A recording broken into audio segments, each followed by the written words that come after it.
No. Today is the second day of Kristallnacht. It's November 10th, 81 years ago. I'm with Sonia Fox-Ohlbaum. And have you ever seen what's in that box? No, I've never seen this box. All right, so I just need you to flip the lid. Oh my God.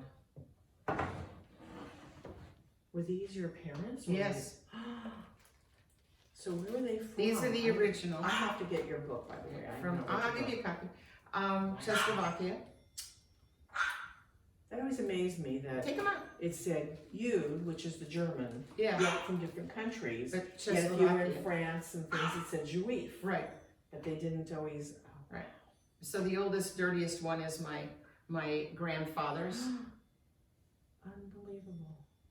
The second one would be my grandmother's. Thicker, so it must have been on a coat. Yes, right. They made like Yeah. lining because Yeah. they wanted to make sure. And then my mother went ahead and did that for kids in school.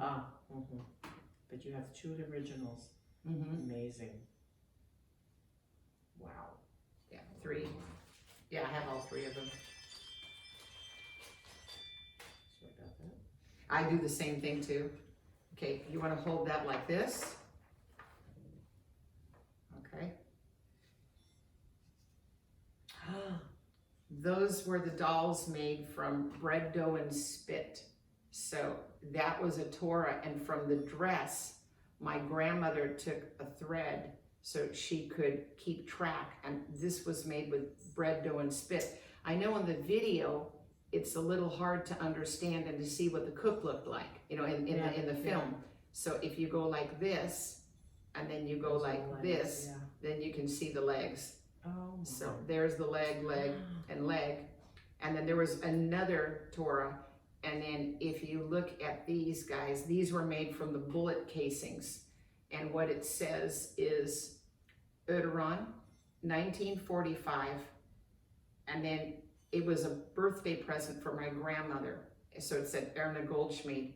Then my mother made one for her where you can see the birth date where it says 14 with a 3, Uteron, and then my mother put a Jewish star. So this is what, and her name. And so if they would have been caught with this would have been just crazy.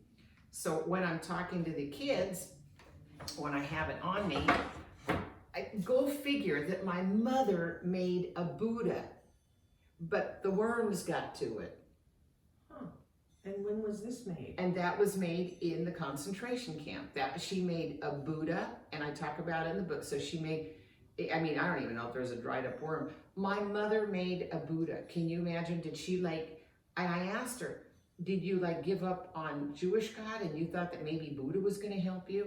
And she said, Sandy, desperate times, what are you gonna absolutely. do? Yeah. It doesn't surprise me, but I wonder where she would have seen a Buddha. You know, had she read about it, or? I have no idea, but the girl who taught her how to make this was an 18-year-old girl, and maybe when they were in the camp, maybe the girl had started it, but then the girl passed away from breathing problems. And I have the video that I show in my PowerPoint from it.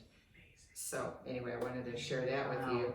Okay, this one's a little freaky. You might open it and say, Sandy, I'm not going to touch it. This one? Yep.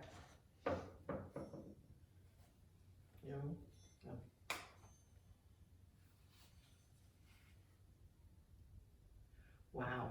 So how did she get this? So this is what Nazi women wear when they have given birth. Really? And when you give birth, it's called the cross of the mother.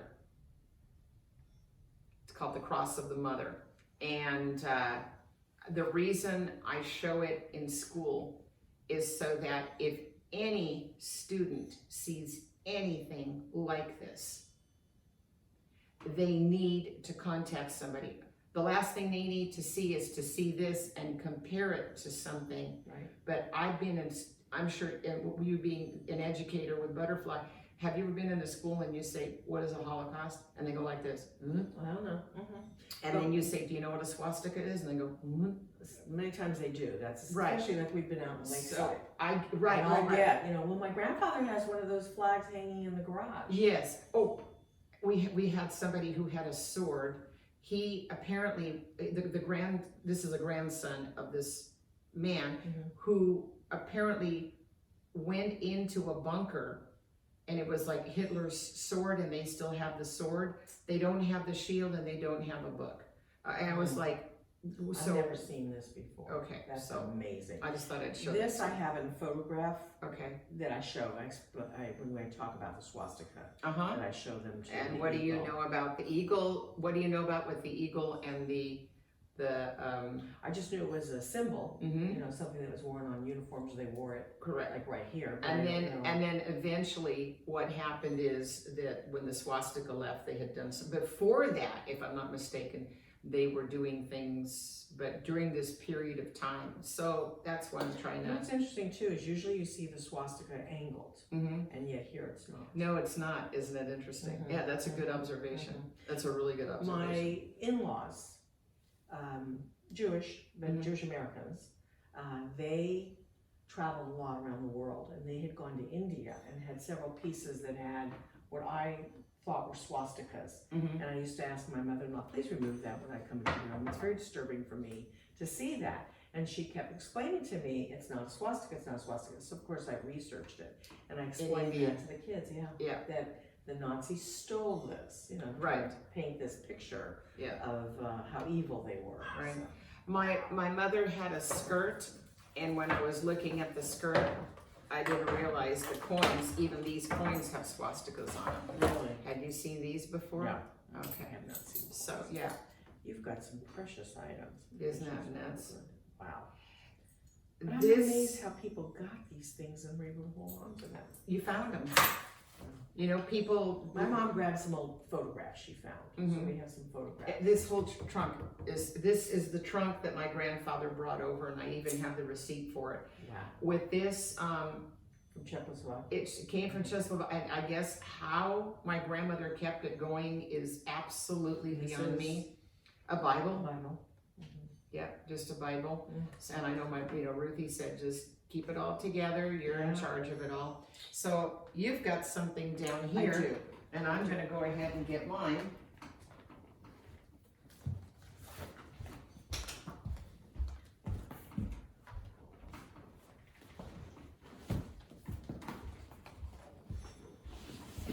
Are we the only ones in San Diego that have this?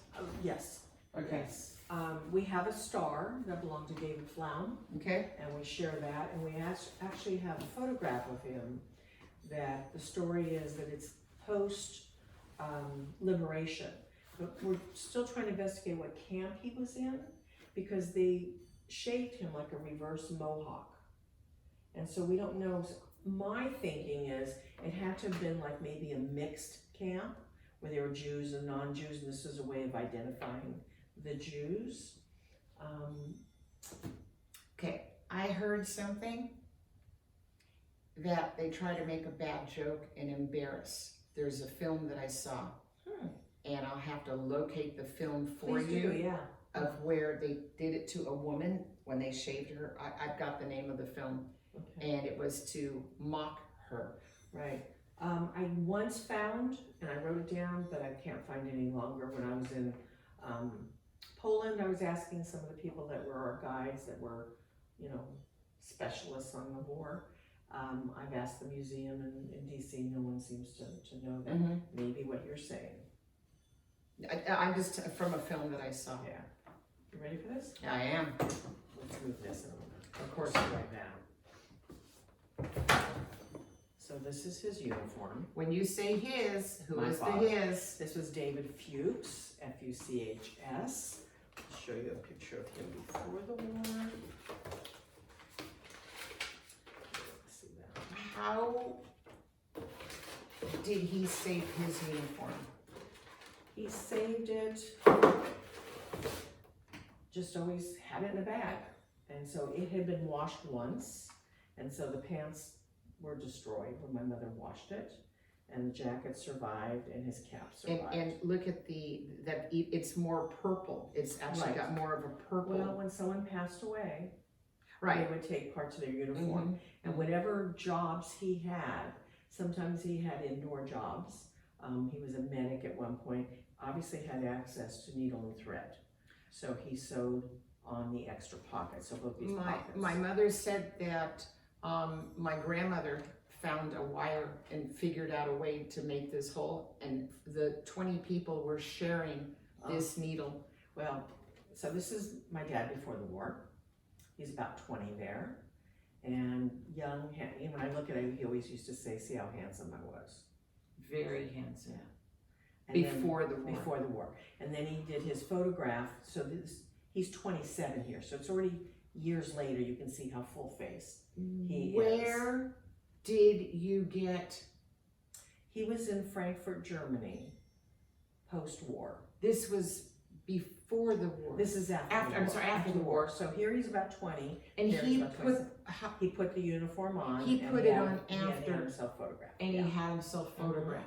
And what year do you think this was? Well, he's 27. He's 20 here, and this is in 38. So 45, 46. Yeah, pretty much afterwards. Whoa. Yeah, and then this is him in his 60s going into the classrooms. So my dad was out speaking before Rose was, because he's older, and so he was mostly Poway. He connected with someone in Poway, but he used to go around to different schools, different organizations, and he would do his speaking. I should date that as well. Yeah, can I tell you something?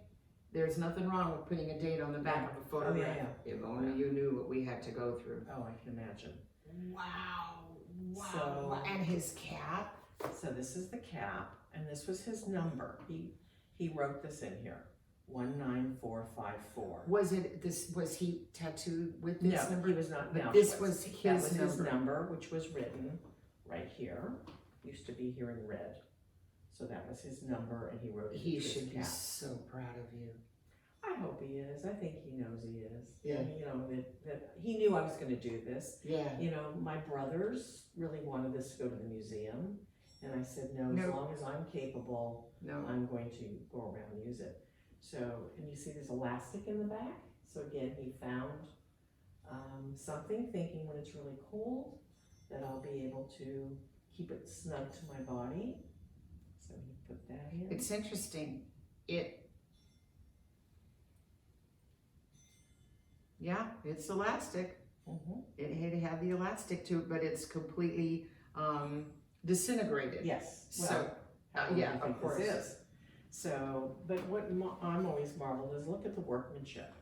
You know, I once said this to somebody with the Nazis, they did, and they said, no, it's the Jews that did it. The Jews were sewing these. Yes. But still, for it to last I this think long. people Look at this. got, how do you say, lost in their work, that as long as they looked, they were busy, they would add extra things and do extra detail. Well, even in the cap, it's amazing. The workmanship. Yeah. For it to last this long. Absolutely. You know, I always have a student try. You always have to be busy. Yeah. I usually let people carry. I do, and it never fits anybody. Of course, I don't go for the skinniest little kid, but if they're 12 years old to 18 years old, you can have that conversation about why did it fit him at age 27 and not fit you? And we even have a discussion. I said, okay, how many of you eat junk food? My hand's up too. I said, think about it. What little food he had was junk food. Yeah. And so there's no way he grew. He was in which camp? He was in Buchenwald on his way to Dachau, Death March, and that's why I have the uniform. What a gorgeous man. He's cute. Yeah, he was. I gotta tell you, I do remember him. If I go through photos, and when I go through that container over there, yeah, he was a character. The book that I eventually will be writing is going to be Old Stories for New Ears, because anybody that came in the room, he grabbed them and would be talking and talking. Old Stories for New Ears. For New Ears. Okay, nobody will take that title. That is yours. You get it. Have you already? I'm in the process of transcribing. Have you already secured the name? No, I have not. It's only like $20, $30. Okay, well, maybe you can assist I'll me show you with what some to of do. that. Yeah. So he would corner anybody, and we'd always go, "You need some saving?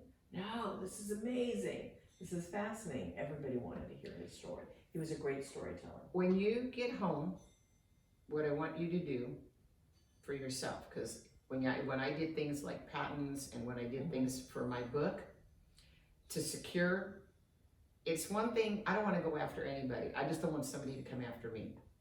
So what you do is get an envelope, write the name of the title, put it on, seal it, put a signature, and never open it.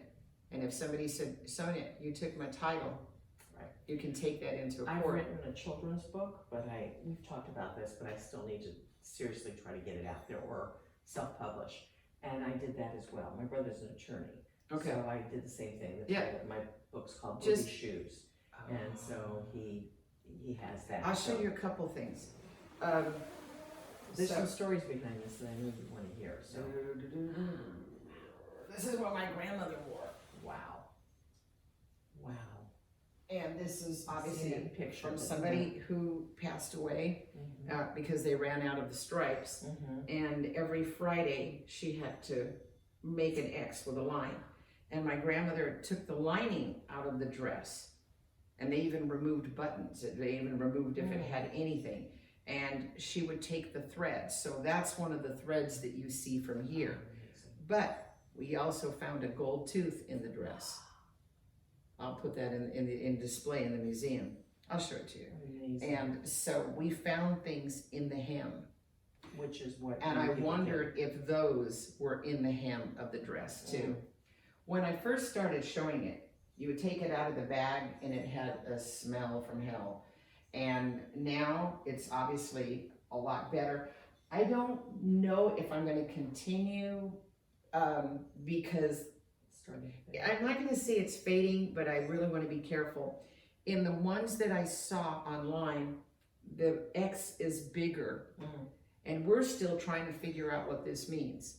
I adopted it by calling it Never Forget, like, you know, and when we did the pennant. So that's what the story was about. My story is the United States Holocaust Memorial Museum wanted the dress when they found out about the book, because the book with the dress basically brought this up to a whole level. When you start doing things with your number and you talk about this uniform, not only do you do sales on books, but you add to the, how do you say, the inheritance of your children. Exactly. And so anyway, Exactly. again, I'm with Sonia Fox-Ohlbaum. Oil Sorry. tree. What? Oil tree. Oil tree. Ohlbaum. And Sonia is with the Butterfly Project. And I'm with the South Bay Historical Society, putting together an exhibit. It doesn't mean that we don't collaborate, because we do collaborate. For more information on Butterfly Project, you definitely want to look them up. They're incredible. The Butterfly Project Now. Butterfly Project Now is what it's called. I'm just Chula Vista. Well, we're everywhere, anywhere that somebody wants to hear us. I mean, we've traveled with this, so. But I want to tell you more about the story of this. 'Cause there's some Absolutely. really unique things about it. Absolutely. I'm just going to put this one down here. So my father used to say how sad it was to add pockets, but for him it would be if he found another piece of bread, a carrot, or something that he would have a pocket. But one day he did find something. Found a spoon, and he made a hole right here, and he kept the spoon there.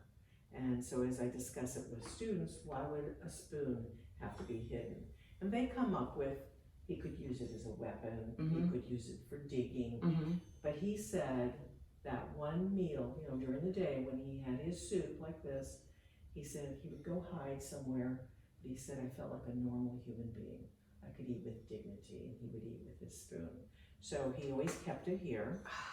And then when he was on the death march, he believes that's when he lost it. So he was in Buchenwald. He'd been in like 3 or 4 different camps. And Buchenwald, the end of the war, death march going to Dachau. And he noticed the conditions were horrible and someone escaped and the guards did nothing. He said, if they could do it, I can do it. And that's what he did. He ran, hid in the woods, eventually made his way to a village, a farmhouse. And in the farmhouse, he thought, you know, I can knock on that door, but they could be Nazi sympathizers. They could shoot me on the spot. Hid in the barn. He was in the barn and he was discovered. He always says a white Russian. To me, it was like, well, what's the difference between a Russian's a Russian, you know? But he would explain, you know, what a white Russian was, which I still don't remember to this day. But this man named Alex discovered him and said, I will hide you, I will feed you, I'll do whatever I need to do to keep you safe until the war is over. And that's basically what happened. So his biggest regret was he didn't know Alex's last name. Alex did give him a picture of himself, but he lost that because he would love to have had him become one of the righteous had he remembered that information. I said, did you ever try to get in touch with him? He said, no, I didn't know how or where or what he would have done. Did he ever go back to try to find out where he lived? No, he did not. To look up records? No, by the time he went back to Poland, it was more to see about his properties and things like that, because his parents had owned some buildings and things. Was your father able to get the buildings? No, they were never able to get any money, reparations or anything for the buildings. He was even denied. He said he was in Sustavitz, where he's from, had a ghetto, and so we had people at the house, attorneys that were trying to get money for people that lived in the ghetto or worked, and they couldn't even collect on that. They kept saying, no, it really wasn't a ghetto.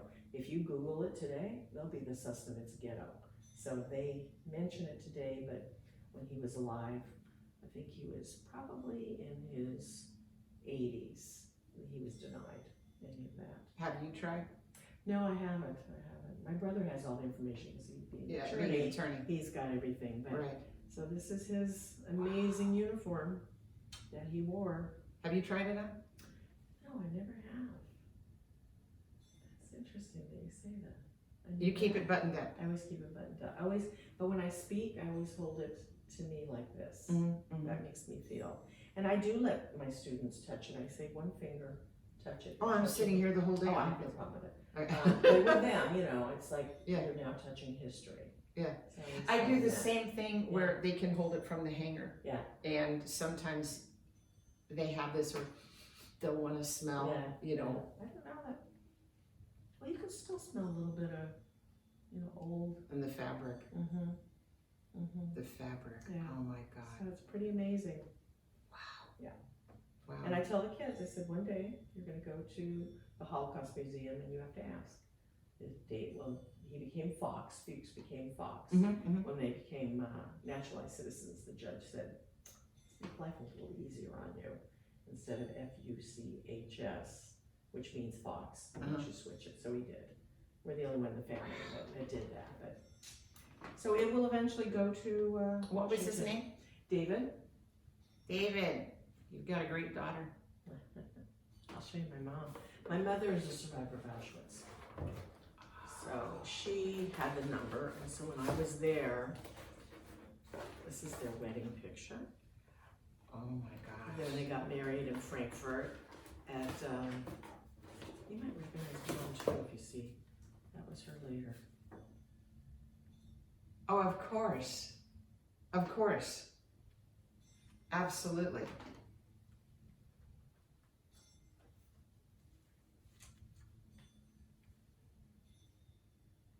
And their story of how they met is pretty amazing too. 1947. And this was her later in the 50s. Wow. All right. They're both the sole survivors of their family. The only child. Sole survivors. Sole survivors. Dad had a few aunts and uncles. Mom had a cousin. That was it. Ruthie left with 11,000 people in the village. 200 came back. My mother, grandmother, and grandfather. Wow. My mother, grandmother, grandfather were the only surviving unit that came back to their where they lived. Bombed out. Yeah. All right.